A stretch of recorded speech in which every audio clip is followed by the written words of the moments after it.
So we just checking my my list here. Right. Okay. So we've got Rebecca Stewart. I'm going to do this from memory. I believe we asked Rebecca because she's doing work around evaluating programs using the healthier masculinities. Yeah, good. I'm getting a nod of approval. So Anthony Merlino, I know Anthony's up in the NT with Menzies, and I think showed up with an abstract for the Men's Health gathering around bottled masculinities. So looking at alcohol and masculinity, not the only area of work that he does.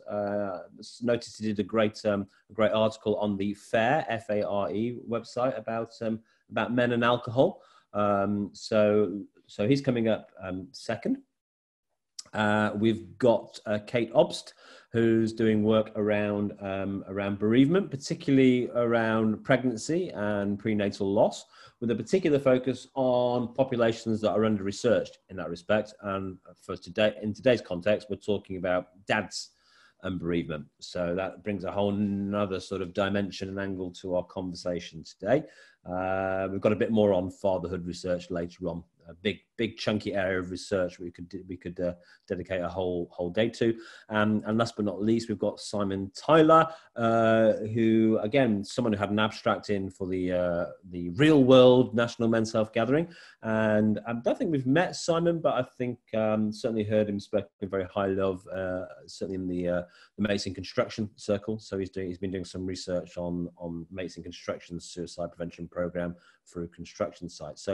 So quite a nice mix of topics, as well as it's exciting to hear and get a sense of who might be sitting in Zach's seat in 5 years' time and talking about what they're doing with their Movember project or their $6 million research project, even though $6 million will be nothing in 5 years' time.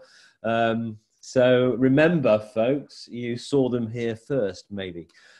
Okay, so you've each got about 10 to 12 minutes. If you want to do questions and answers live with the audience, you're going to have to do it within your 10 or 12 minutes. But as with the rest of the day, you're also able to get engaged in the chat box. So over to you first, Rebecca. Are you sharing screen? You've got slides? Yeah, if that's okay, I will. It totally is. I just need to set you up, and then I will step back and leave you to it. Thanks for going first in this session, Rebecca. Really appreciate that. Making you co-host.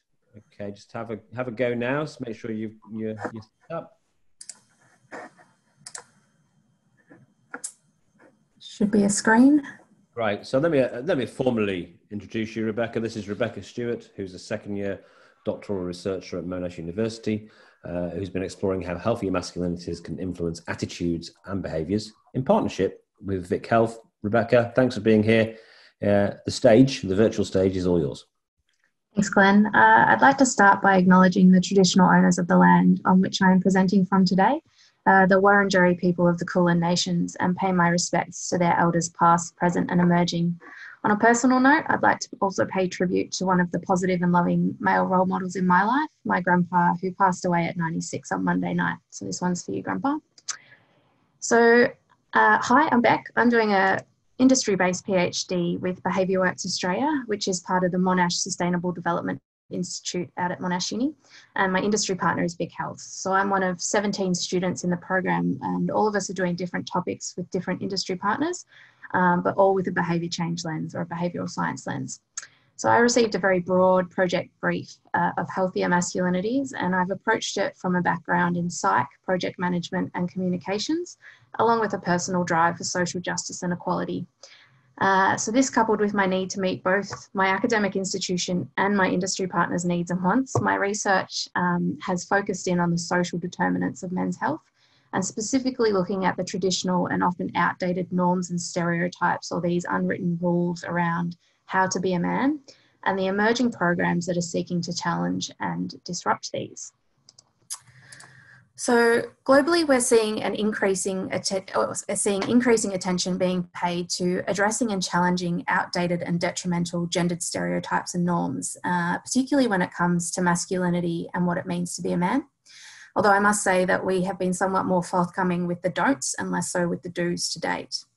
In the context of my research, I consider masculinity as a social construct encompassing behaviours and attributes associated with those who identify as male. Traditionally, this has captured characteristics such as stoicism, strength, competitiveness, sexual prowess, and is premised in part by the opposition of these attributes to those considered more feminine, such as nurturing, empathy, and emotional expression.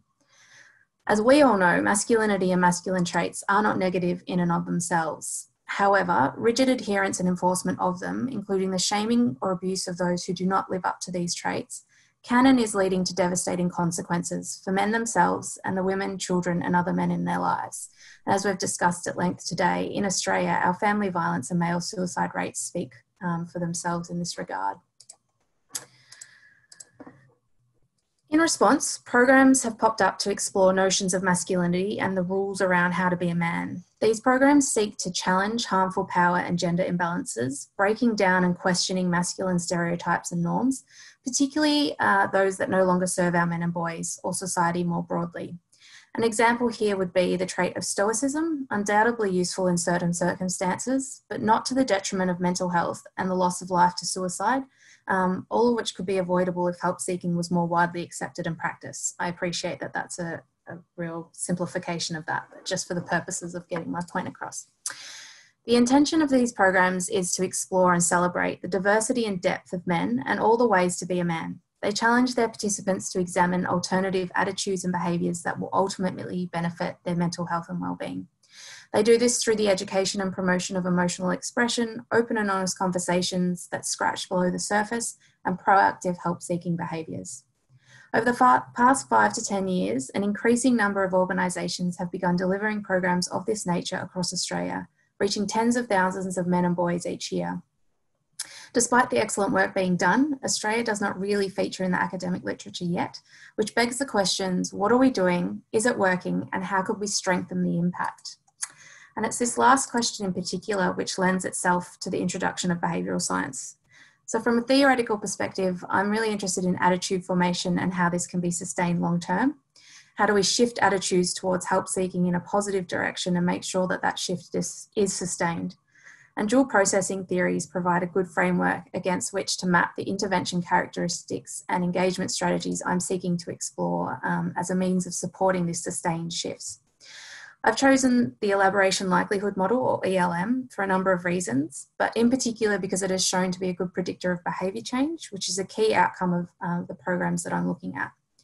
So continuing on from the Stoicism example, how do we shift attitudes towards help seeking in a more positive way? And then how do we take this a step further into translating it into actual help seeking as opposed to bottling things up? And the basic premise of a dual processing theory is that there are two ways that we process information. The first is automatic and less conscious, and the second is more conscious and deliberative. The theory being that information processed via this second method will lead to long-term attitude change. And in the case of ELM, activation of deliberative process, which is represented by this central root in green here, is determined by the individual's motivation and ability to process information, both of which need to be present. And naturally, these two factors are highly influential from a contextual perspective. So the environment in which the information is being delivered, is participation voluntary or mandated? Message delivery itself, so the complexity of content and language used, presenter style, duration, and of course, individual differences. So does the participant have a genuine interest or an urgency or requirement to process this information? Are they preoccupied, stressed, bored?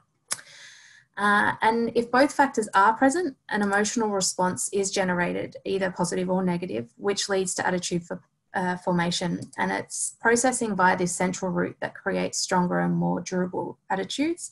And as mentioned, has been shown to be a good predictor of behaviour change. So measurement of behaviour change is notoriously difficult and resource heavy, which means that it is often overlooked in the program evaluations. So then in theory, these programs that are found to support participants to engage in central root processing, or this more deliberative process, could at the very least make inferences about probable behaviour change, and additionally identifying characteristics and strategies that support an individual's motivation and ability to process the information will allow for strengthening of the program design to ensure that the greatest chance of behaviour change and increase longevity of that attitude is maintained. So my research is looking at Australian-based programs, working with men and boys to shift their attitudes and behaviour towards healthier versions or enactments of masculinity. And this includes breaking down the outdated masculine-feminine trait divide. And through my research, I'm looking to explore intervention characteristics and engagement strategies being used to draw men and boys into these discussions and sessions that ultimately lead to sustained shifts in attitude and behaviour in relation to their health and wellbeing. And to do this, I'm undertaking 3 studies: a systematic review to find out what has been done successfully, a practice review to find out what we're doing here in Australia, and lastly, turning to the men and boys themselves who have undertaken one of these programs to find out their experience and what impact it's had on their lives since participating. So in terms of what I have found so far, my systematic review asks the question, which interventions achieve change in attitudes and behaviour in relation to rigid gender stereotypes and norms? And of the 71 included studies, 32 reported statistically significant results, all of which were in relation to participants' attitudes becoming more equitable in relation to gender stereotypes and norms. The review did not include only programs working with men and boys, but these programs were examined as a subgroup. And the reason for this was to capture strategies and learnings from programs that have worked with women and girls and also from mixed sex cohorts. So, having a look at the findings, patterns of effectiveness were based on participant sex as well as delivery style, with direct participant education being the most common form of delivery, and duration, so multi-session versus a single section being found to be more effective. And a common theory of change was identified across all studies reporting statistically significant results, and that was to increase knowledge and raise awareness to achieve shifts in attitudes. And represented down the bottom here in this purple panel is several additional engagement strategies that were identified throughout the course of the review that appear to enhance shifts in attitudes and in a small number of studies behaviours. So these strategies were peer engagement, addressing multiple levels of the ecological framework, so individual, relational, community, skilling participants as agents of change, use of role models and modelling of desired attitudes and behaviours, and intervention co-design with participants. And the thing that links all of these is that they centre around that principle of increasing participant buy-in. And all of these findings feed into this overarching premise of ELM around impacting the individual's motivation and ability to process the information being received to increase that likelihood that the processing will happen via that more deliberative route. And given that we now know that delivery of education and across either single or multiple sessions is the main way that these messages are being delivered, making sure that we're getting the most bang for our buck in that sense is really important. So that paper is currently under review and hopefully to be published in the not too distant future. So my second study, which I'm in the middle of now, asks the question, which elements identified as associated with positive change do Australian programs use to change attitudes and behaviour in men and boys towards gender stereotypes and norms? And to answer this question, I've undertaken 21 semi-structured interviews with founders, CEOs and facilitators from 11 organisations across New South Wales, Victoria and Tassie, delivering these target programs to men and boys. And data analysis is currently in progress. However, I can share some initial observations today. And the first is that in terms of intervention characteristics, everyone is doing something slightly different, but generally speaking, they're one-off, multi-session or intensive one-offs in terms of delivery. And everyone's using something along a version of interactive learning to various extents. A number of engagement strategies are being used, including those 5 that I just mentioned from paper 1, with a particular focus on peer engagement and co-design, which includes flexibility in delivery, direction and pace. And more so than any of the others is this use of role models and modelling of desired attitudes and behaviours by the facilitators. That was a really strong theme that all participants discussed. And what also jumped out at me is that the use of strategies to address participants' motivation and ability to process these messages is indeed being engaged with. And there was a general consensus across participants around this need to meet the men and boys where they're at, primarily as a means of building that rapport and a sense of unity and safety with the group before taking them down into that deeper, more complex content. And across several interviews, the idea of leveraging existing stereotypes to help facilitate this was discussed, along with some really interesting discussions around the tensions between engaging and reinforcing outdated stereotypes. So I'm quite keen to get back into that data analysis. My next study, as I mentioned, will be turning to the men and boys themselves, doing group interviews with participants. And the final idea is to develop a consolidation of these findings into a conceptual model for ways to engage men and boys in these discussions and support sustained shifts in attitudes and behaviours towards healthier enactments of masculinity. And that's me. Great, beautifully done, Rebecca. You covered all that territory in 12 minutes. So thank you.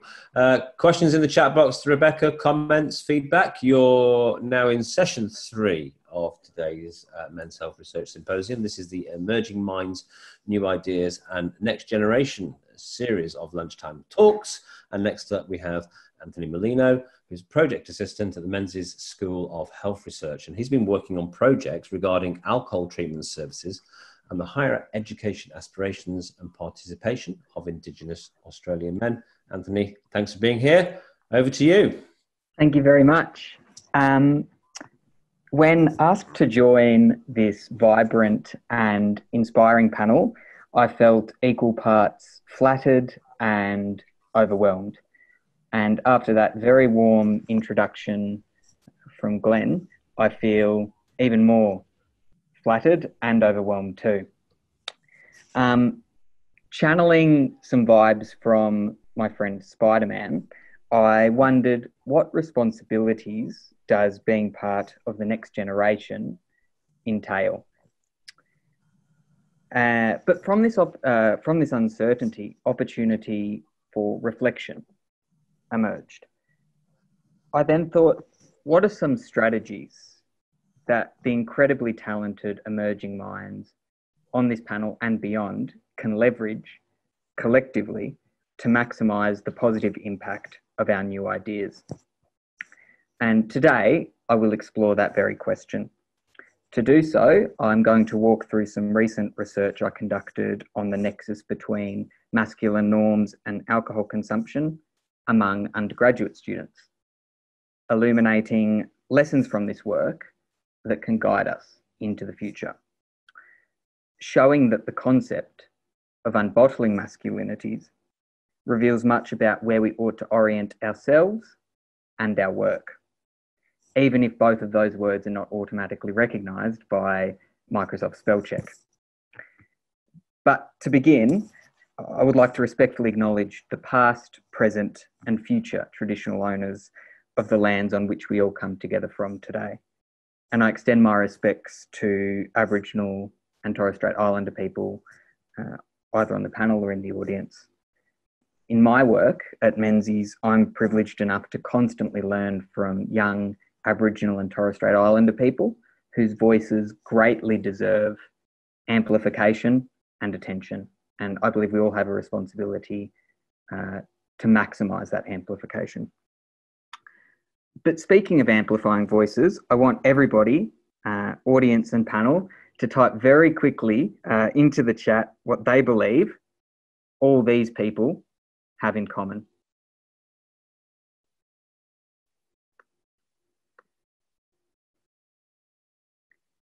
Power is one suggestion. That's a very good response. They are all male.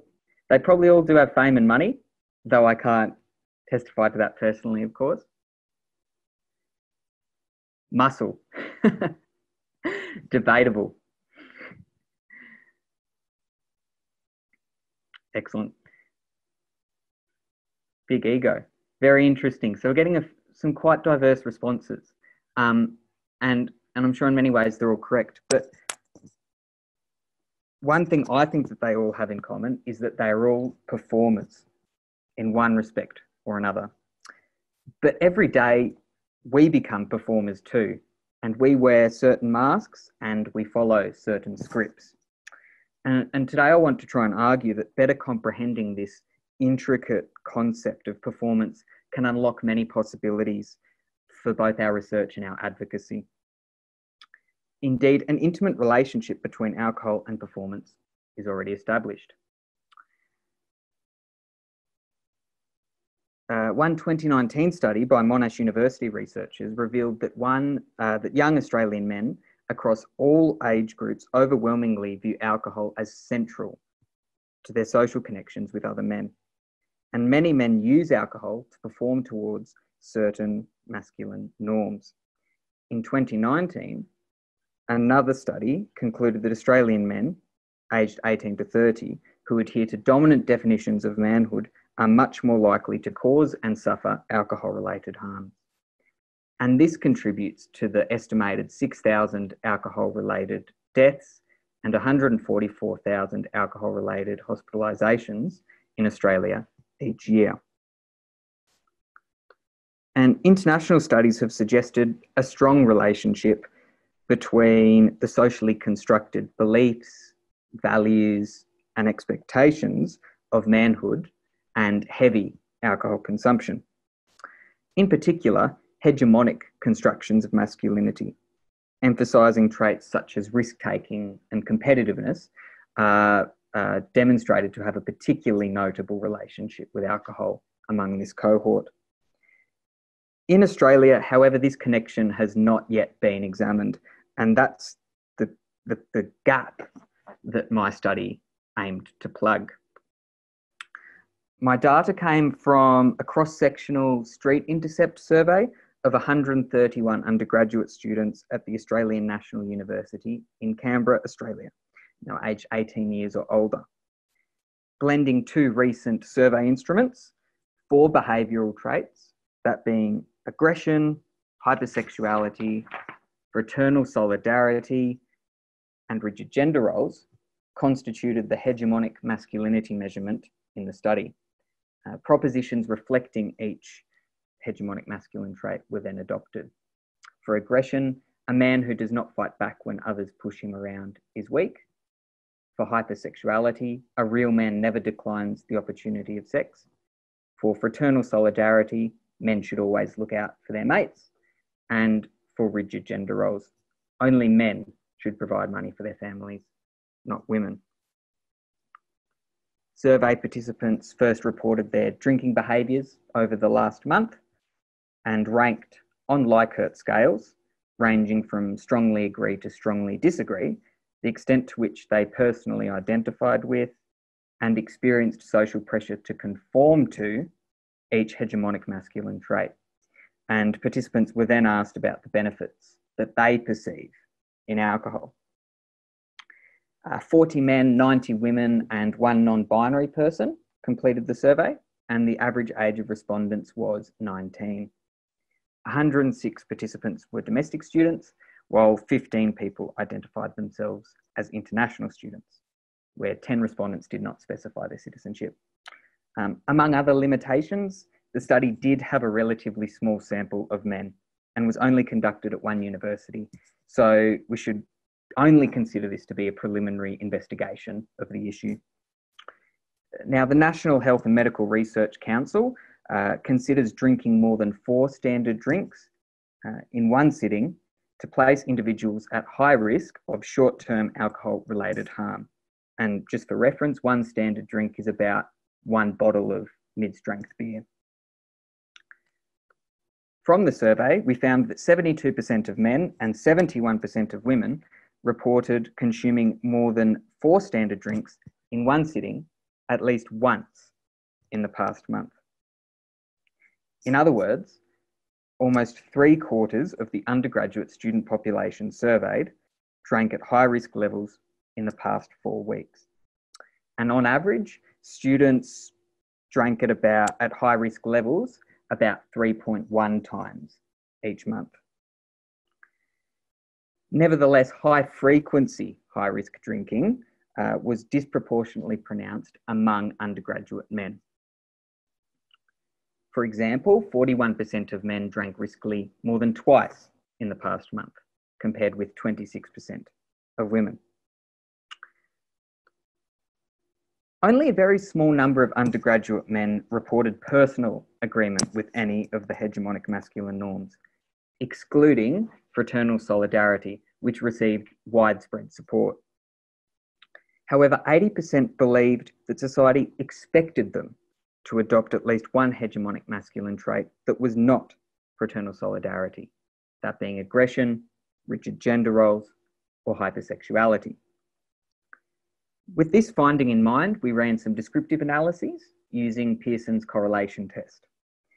We found statistically significant correlations between above average drinking among undergraduate males and social pressure to conform to masculine traits based on aggression and hypersexuality.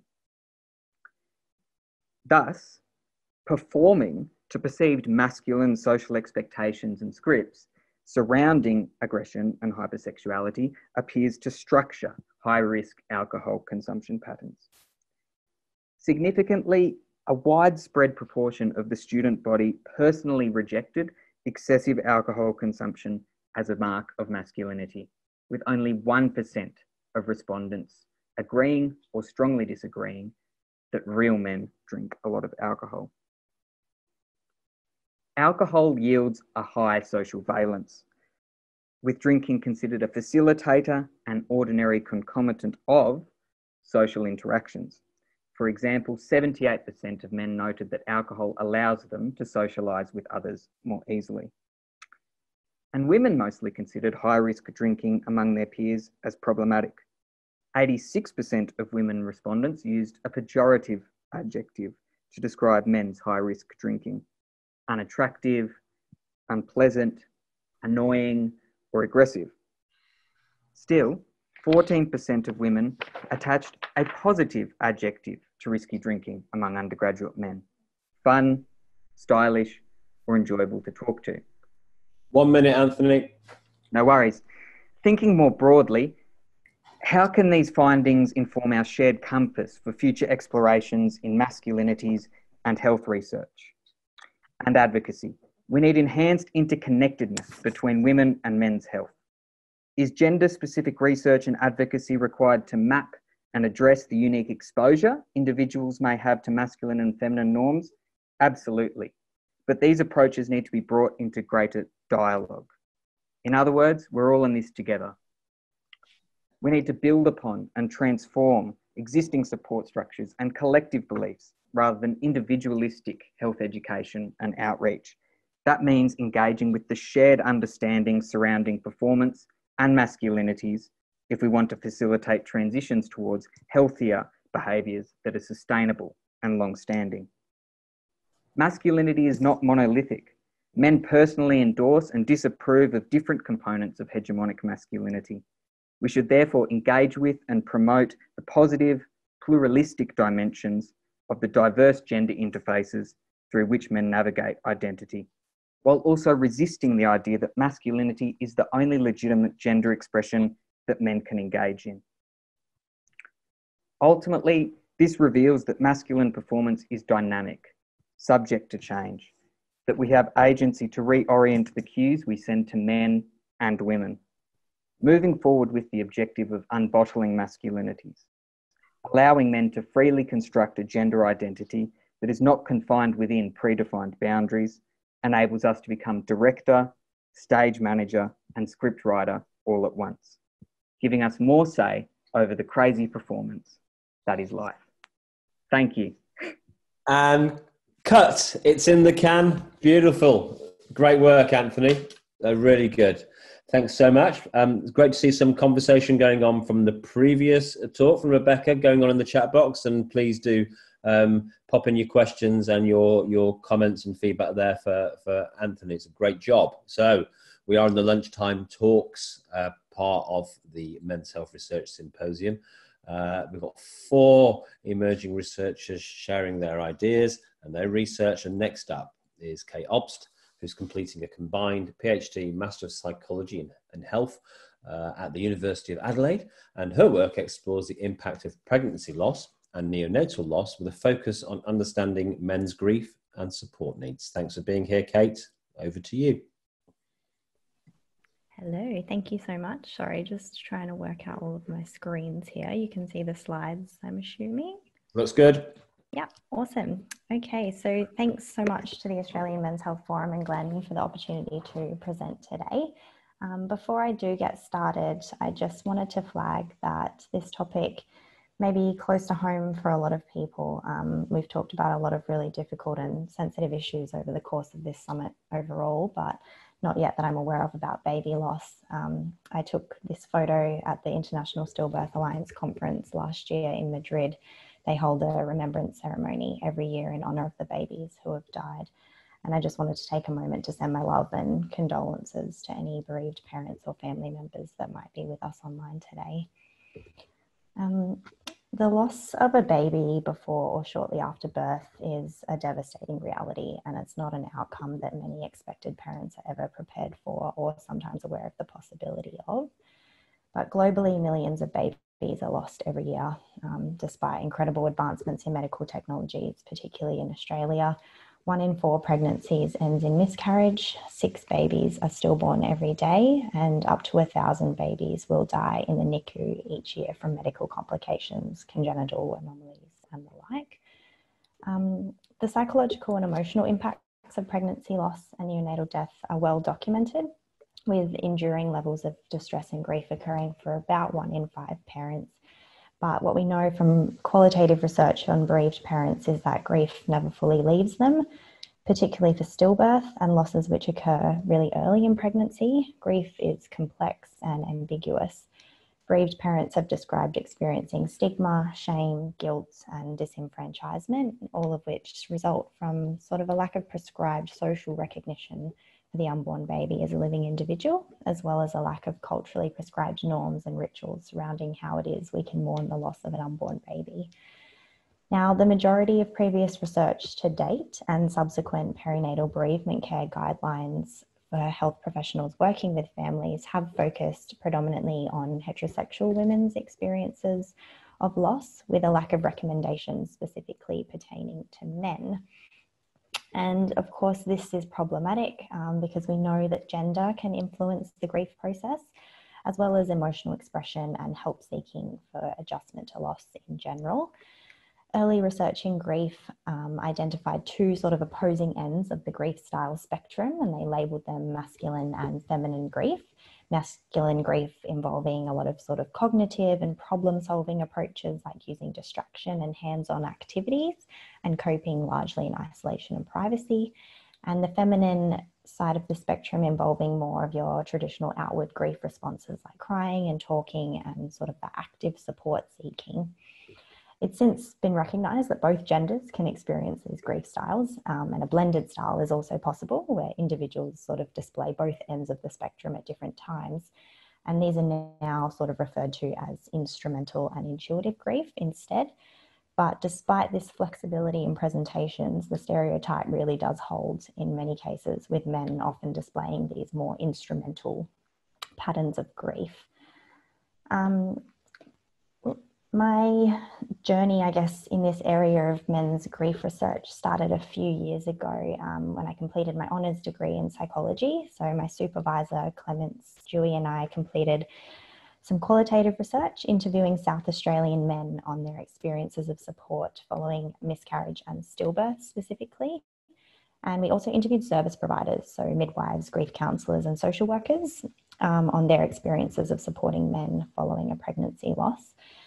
We published 2 papers from this research, and I've provided the links here if you can take a screenshot and go ahead and read them if you're interested, because I won't go into too many details today. But overall, I guess we found that a lot of current services weren't quite reaching the mark for men, and service providers shared some real barriers to engaging men in more traditional services like individual counselling and also support groups. But what really stood out to us, I guess, was that although we were focusing on support and trying to come up with some recommendations, we really still don't have a solid understanding of men's grief in this situation. So we decided to take a step back, and I came back for a PhD the next year and have continued this research for the last few years. Our first study was a systematic review, which focused on exactly that gap, how men experience grief following a pregnancy, loss or neonatal death, and the factors which contribute to their grief. We published this in January, and again, I've provided the link there for anyone who's keen. It's a very long and detailed paper, but the main outcome of this study was that we were able to propose a preliminary model of men's grief, which I'll explore in a little bit more detail in a moment. We then followed up the systematic review with a national online survey of over 200 Australian men, and we're using some hierarchical linear regressions to further test the model of men's grief that's emerged and the associations between different grief styles as well and the factors that are contributing to those. We also wrote a short paper on men's experiences of returning to work following a loss. This has emerged as quite a specific, tricky situation that a lot of men were struggling with and is quite topical at the moment. There's currently some bereavement leave policy reforms happening in the stillbirth space. So hopefully we can contribute to those. And finally, we're finishing up with some more qualitative research again, focusing on specific types of loss. We noticed in particular that there wasn't much research around termination of pregnancy for a fetal anomaly, and also a lack of recent research on neonatal death. So we've recruited a wonderful honours student to do some follow-up interviews with our neonatal dads. But I guess across these studies, I just wanted to focus today on three particular areas sort of relating to men's grief, contributing factors, and then the implications that we've come up with for support. Grief has turned out to be a very messy area. Quantitative studies have revealed highly varied levels of grief among men according to common measures. Some men experience really low levels of grief, while others experience really high levels, which could be considered clinical. And this, of course, makes sense given that grief is a highly individualised experience for everyone. But in comparison to women, most studies do suggest that men's grief is less intense and pervasive, but a smaller number have found comparative grief between men and women, or even higher levels of grief in some men. But importantly, a lot of the studies have also noted that our current grief measures, particularly the perinatal grief scale, might not be capturing all of the complexities of grief for men. This is potentially because the scale was developed originally and validated on samples of mainly women and mothers, and as a result, it may be tapping more into those traditionally intuitive grief responses rather than those instrumental forms of grief that a lot of men display. So instead, qualitative studies have been really valuable in revealing a lot of those hidden nuances that quantitative studies may be failing to capture. Indeed, they found that lots of men frequently develop a really strong attachment to their developing babies early in pregnancy and do experience significant and lasting grief regardless of gestational age. And like I've said, grieving styles are mixed across the board. However, stereotypically problem-focused coping is a lot more common in men. Importantly though, men do face a lot of really unique challenges in comparison to women. So immediately following the loss, a lot of men report taking on practical roles and responsibilities while their female partner is physically recovering, like organising birth and death paperwork, designing a funeral, informing family and friends, and also caring for other children. Also, a real tension exists for a lot of men between their desire to support their female partner and family, but then also express their own grief. So a lot of men we've interviewed have discussed pressures to be strong or tough or stoic for their family. And while the supporter role provides immediate distraction from grief, many men have found that it often takes precedence and ends up preventing them from working through a healthy grief process. And once all the initial responsibilities fall away and their family seems to be doing a lot better, men then start to fall apart, which indicates potential for a delayed sense of grief, which needs support sort of much later down the track rather than in the early stages. Moving on to our second area of focus, our systematic review identified a really wide range of factors which seem to contribute to men's grief. These not only existed within individuals, but also in their interpersonal interactions, their communities, and also at a wider system or policy level. So I guess like many others have been talking about today, we've taken a social determinants approach and tried to conceptualize all of these factors into a single model, which we borrowed from ecological systems theory. And I guess what this demonstrates is that grief is not only an individual experience, but influenced by factors at all of these levels, and these are all continuously interacting and influencing one another.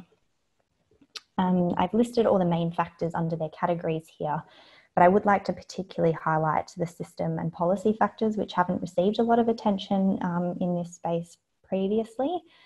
Although women-centred care is obviously extremely important for caring for women during pregnancy and following a subsequent loss, a focus solely on women's health, especially in the hospital environment, left many men we interviewed feeling isolated and unsupported. A lack of bereavement leave options for men also impacted upon how well they were able to work through their grief, with many men reporting less opportunities than women to take an adequate amount of time for leave from work following their loss. So what does all this mean, I guess, for healthcare support and policy going forward? The main message really from our socio-ecological model is to highlight that multi-level strategies and interventions are required to support men, as grief does not exist in isolation. In relation to healthcare and support specifically, recognition and validation of men as grieving fathers rather than simply the support person have really been key themes from this research. There's a need to treat men as equal partners throughout pregnancy and childbirth, provide tailored and male-friendly information to balance their competing needs post-loss, and also follow up specifically for men in the weeks and months following a loss, including mental health assessments, which are currently routine for postpartum women, but not for men.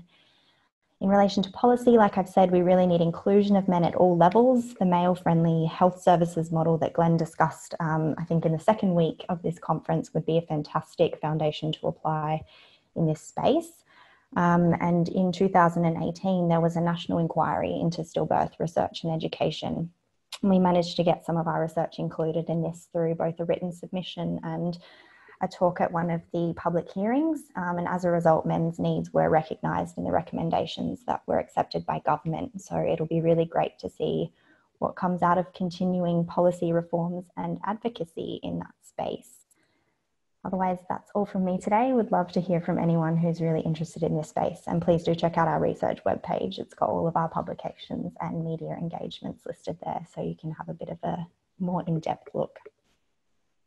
Great work, Kate, and of course you get extra points for complimenting the chair's report. Absolutely. But do post some links to the research in there. Some really useful stuff. I'd love to be able to discuss that in more detail at future forums. So, last but not least, we come to Simon Tyler. Simon, we'll make sure you've got your 12 minutes, even if we have to start the next session a little later. So Simon is a PhD candidate at the Mental Health and Suicide Prevention Research Group at the University of South Australia. Simon, the floor is yours. Thank you very much, Glenn, and really appreciate you asking me to speak today. It's a real honour, mate. Says that host has disabled screen sharing. Give me a mo, and right, mate. So here you go. Share away.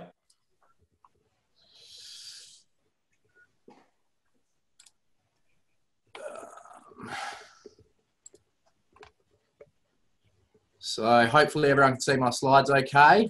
Oh yeah, you haven't shared yet. We've got you still. Let's see what I can do.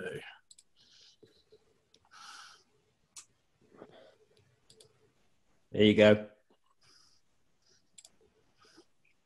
Hopefully they come up now. Yeah.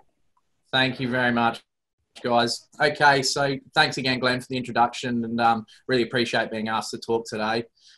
Firstly, I just want to acknowledge that I'm presenting from the traditional country of the Kaurna people, and I recognise and respect their cultural heritage, beliefs and relationship with their land, and pay respect to their elders past, present and future. So my name's Simon Tyler. I'm a former construction worker, turned graduate psychologist, and now PhD candidate at University of South Australia in the Mental Health and Suicide Prevention Research Group. So in today's presentation, I'm just going to talk about suicide and mental health within the Australian construction industry, and in the time, try and cover what we currently know, what areas need increased focus, and what future research directions we're undertaking to try and mitigate suicide outcomes for this population. I kind of echo Kate's sort of encouragement that some of the issues that we may be talking about today might be quite stressful. So if anyone's experiencing any difficulties, please reach out to the various support services or myself. My contact details will be at the end. Actually, before I get started, I just want to acknowledge the late Allison Milner.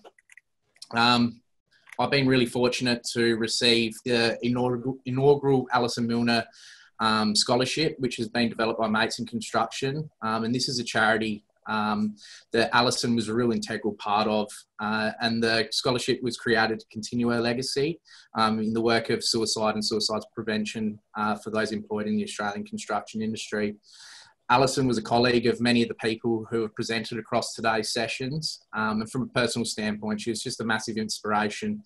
And most of the research that you'll see referenced today was completed by Allison. I'm just honoured to be associated with her name, and I really hope the research program can continue her legacy in a way that she and her family would be really proud of.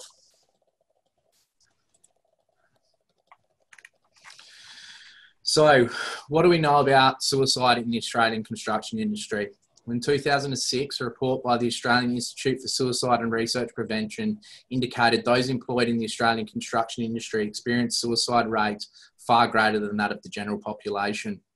And since this 2006 report, the finding has been replicated using a variety of methodologies, and the current understanding is that 190 suicides occur every year for those employed in the Australian construction industry. And that's one every 2 days. Pretty significant figures, if you ask me. We also know that those employed in the Australian construction industry are 6 times more likely to die from suicide than by a workplace accident.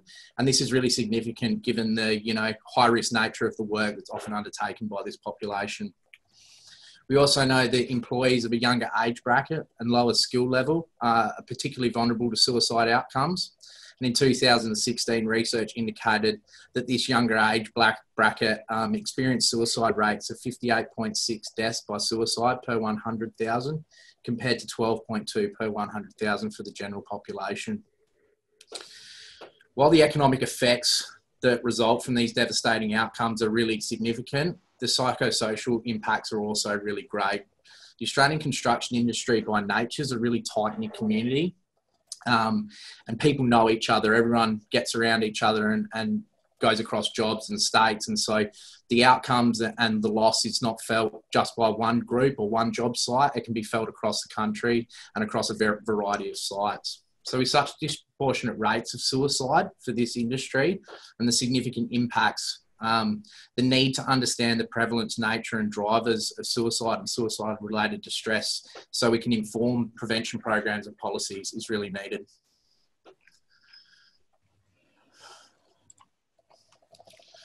So what do we know about what's driving the issue? There have been a range of suggestions that have come up, some supported by empirical evidence and some haven't. Firstly, a major driver is suggested to be the male dominance of the industry, with some 98% of employees in the Australian construction industry being men. As we know, the vast majority of suicides in Australia are male, and the understanding is this highly influences the increased rates in comparison to the general population. Undoubtedly, this plays a role, but research also suggests that disproportionate rates experienced by those in the construction industry are often also greater than other male-dominated industries, and so indicates that while male dominance of the workforce may be driving some of the increased rates, we also can see that there might be unique factors to the industry that are driving these outcomes as well. Traditional drivers of suicide that we know about, like financial, relationship and interpersonal issues, have also been suggested. And this is similarly the same with mental health conditions and substance abuse issues. And a recent meta-analysis that's in preparation for publication suggests that a high level of mental health conditions may be experienced by this population. But unfortunately, there is minimal research in this area and more needs to be done and extended. Research also suggests that biopsychosocial job factors such as job security, job control, job demand may also play a significant role in increased suicide rates for some industries.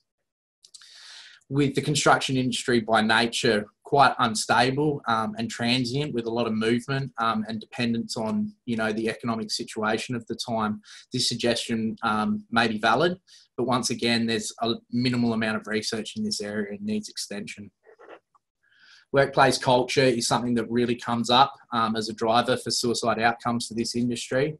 And we do know that there's a high prevalence of bullying. And this has particularly been shown, particularly recently, by some great work by the Mates in Construction Research Board, that younger employees, such as apprentices, experience this quite significantly. Again, this needs more work.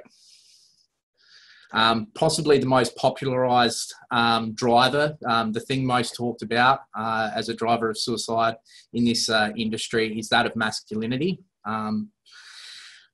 Masculinity, the definition that's used when we talk about this construct as a driver for suicide in this community is that individuals adhere to a set of behaviours considered appropriate by society, culture or groups, dominant representation of what it is to be a man.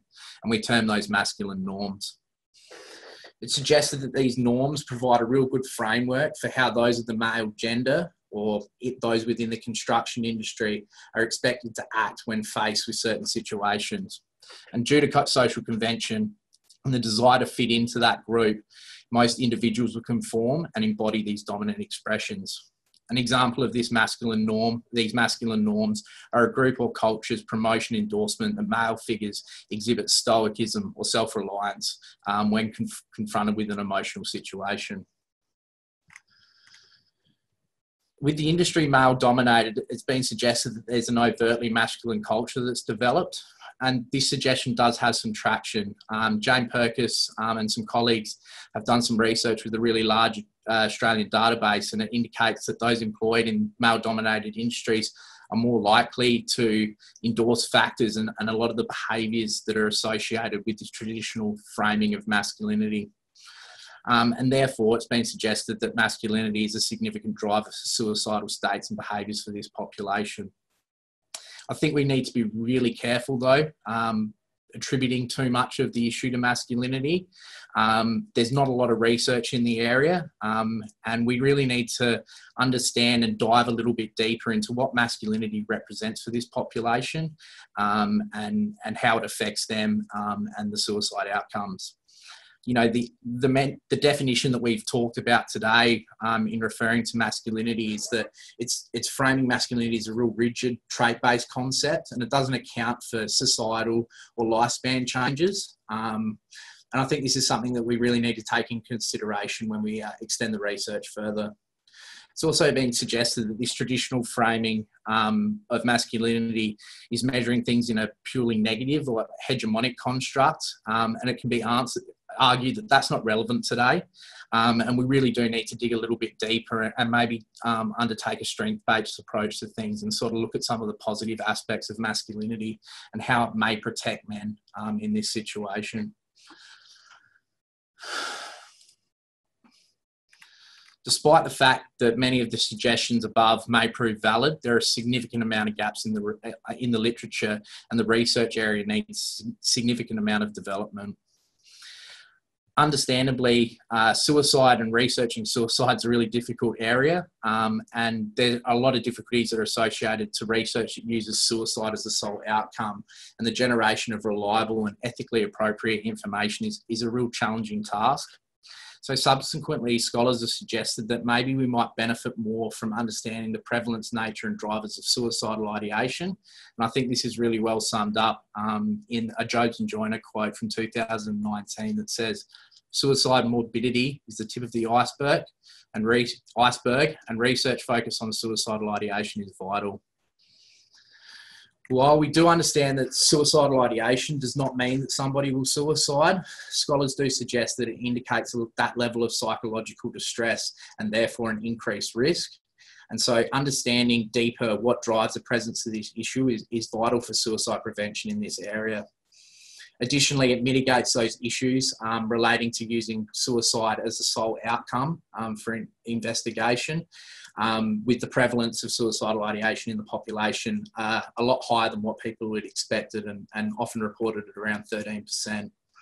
Unfortunately, there's no research in this area. I did a systematic review recently to have a look at whether or not there was any information about work-related factors in the construction industry and masculinity and all those sorts of things and their relationship to suicidal ideation. And one non-English article came up. And so this is something that we're really trying to develop through the PhD program. So on screens, image of... 2 minutes to wrap up, I'm afraid. Yeah, no, that's cool, mate. Look, fundamentally what we're looking at in the PhD is just those factors that may be pre-motivational to suicidal ideation that we mentioned previously, and what's important in trying to sort of inform those preventative programs and policies for mates and construction. You know, these are great... These are great non-for-profit organisations that are already out there doing some significant work to try and protect suicide, you know, construction industry workers from suicide outcomes. So, look, thanks for the support. My contact details are on this slide at the end of the show, and thank you very much for having me. You're very welcome, Simon. No worries, mate. Thanks for being here. Do jump in on the chat box there, see if people have got questions, want to say no worries. Share contact details, etc. And a big thank you to, thanks Simon, a big thank you to all four of our emerging researchers in the lunchtime talk session. Got a little bit over there, but I think it was worth making sure they all had a fair go at sharing their emerging research. So thank you to Simon Tyler, to Rebecca Stewart, to Anthony Merlino, and to Kate Obst for the contribution over the lunchtime.